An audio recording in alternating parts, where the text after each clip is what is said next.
Good morning, everybody. Today we're going to look at how to use the iGarden pool cleaner. This is anything in the K series, so the K40, the K70, and the K90 all work the same way. So to get started, I got the battery charged up, and I'm going to go ahead and turn it on, activate it, or unlock it. So what we do is we do that. We don't use one of the buttons. There's a switch underneath.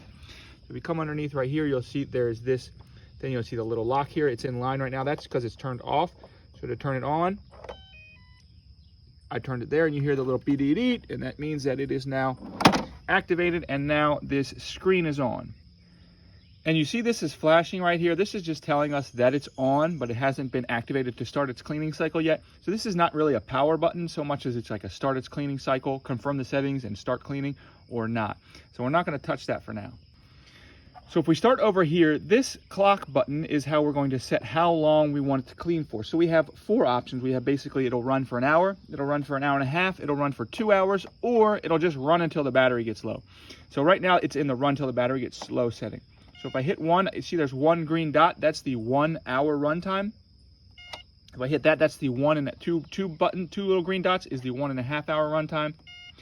The 3 green dots is the 2 hour runtime, and then if I hit it again, I get back to the go until the battery gets low. Coming down to our little tornado looking thing here, this is just basically the turbo mode. So right now there's no green button, so it's off. See, now when it turns green, now the turbo mode is on. So when I put it into clean, it will clean in turbo mode. And then if I do this, it'll turn it back to normal standard mode. The top right button, this is what I'm going to tell it how to clean. So it can basically clean the floor, it can clean the walls, it can clean the water line, or it can clean everything. So right now this is just the full coverage mode. There's no lights. If I hit the light once, you'll see there's a green button, and you'll see it's kind of at the bottom of this thing. So that means it's only going to clean the floor of the pool. If I click both, then the both will come, and what this will do is this will clean the walls and the water line of the pool first, and then it will go to cleaning the floor with any power it has left. If I hit it again, then it has that top button on, and that's just going to clean the wall and the water line.